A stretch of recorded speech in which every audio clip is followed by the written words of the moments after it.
Hello అండి, వల్లీస్ కిచెన్కి స్వాగతం. ఈరోజు నేను చేయబోయే రెసిపీ గోంగూర పులుసు. ఇది వేడి వేడి అన్నంలో నెయ్యి వేసుకొని తింటే అదిరిపోతుంది. దీని తయారీ విధానం చూద్దాం. ఇప్పుడు ఒక ప్యాన్ పెట్టుకుని ఒక 2-3 టేబుల్ స్పూన్ ఆయిల్ వేసుకోవాలి. అందులో కడిగి ఉంచుకున్న గోంగూరని వేసి వేయించుకోవాలి.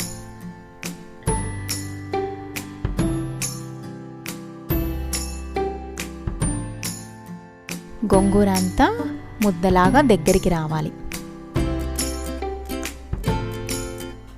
చూసారు కదా, ఇలా దగ్గరికి వచ్చేయాలి గోంగూర అంతా. ఇప్పుడు మరొక ప్యాన్ పెట్టుకుని అందులో 2-3 గ్లాసెస్ వాటర్ వేసుకుందాం. ఇందులో కడిగి ఉంచుకున్న శనగపప్పుని ఒక 2 టేబుల్ స్పూన్స్ వేసుకోవాలి. చిన్న చిన్న ముక్కలుగా కట్ చేసుకున్న సొరకాయ ముక్కలు వేసుకుందాం.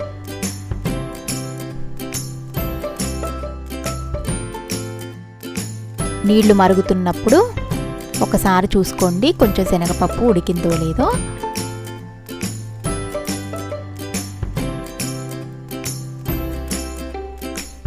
శనగపప్పు ఉడికిపోయింది.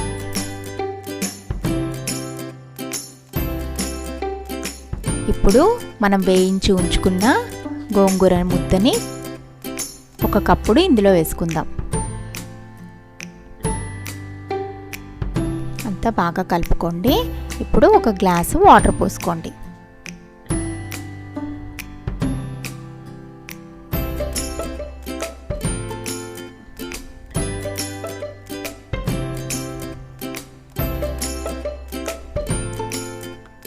ఇది ఒక 5 నిమిషాలు ఉడకనివ్వండి. ఆ తర్వాత ఒక టేబుల్ స్పూన్ సాల్ట్,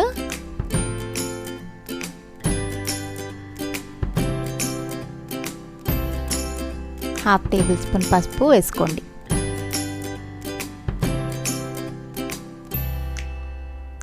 వీటిని బాగా కలుపుకోండి. ఇప్పుడు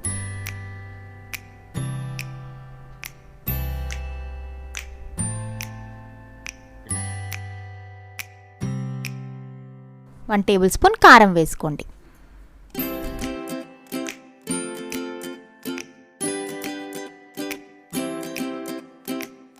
ఇప్పుడు ఒక గిన్నెలో 1 టేబుల్ స్పూన్ బియ్యం పిండి తీసుకొని వాటర్ వేసి కలుపుకున్నాను నేను. ఆ వాటర్ని ఈ పులుసులో వేయాలి. గోంగూర అంతా ఇలా విడివిడిగా ఉండకుండా పులుసు అన్నది దగ్గరగా వస్తుంది.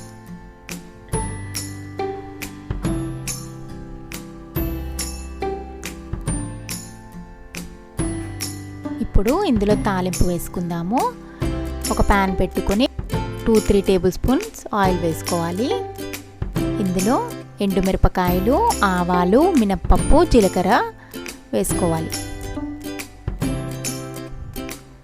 ఒక 4-5 వెల్లుల్లి రెబ్బలు తీసుకోండి. కొంచెం ఇంగువ వేసుకోండి.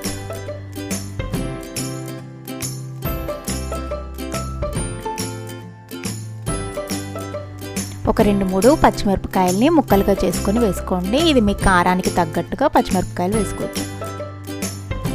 ఒక పెద్ద సైజు ఉల్లిపాయని సన్నగా తరుక్కుని ఆ ముక్కల్ని ఇందులో వేసి దూరగా వేయించుకోవాలి. వీటన్నింటినీ ఇప్పుడు ఈ పులుసులో వేసుకుందాం. బాగా కలుపుకొని ఒక 5 నిమిషాలు బాగా ఉడకనివ్వండి.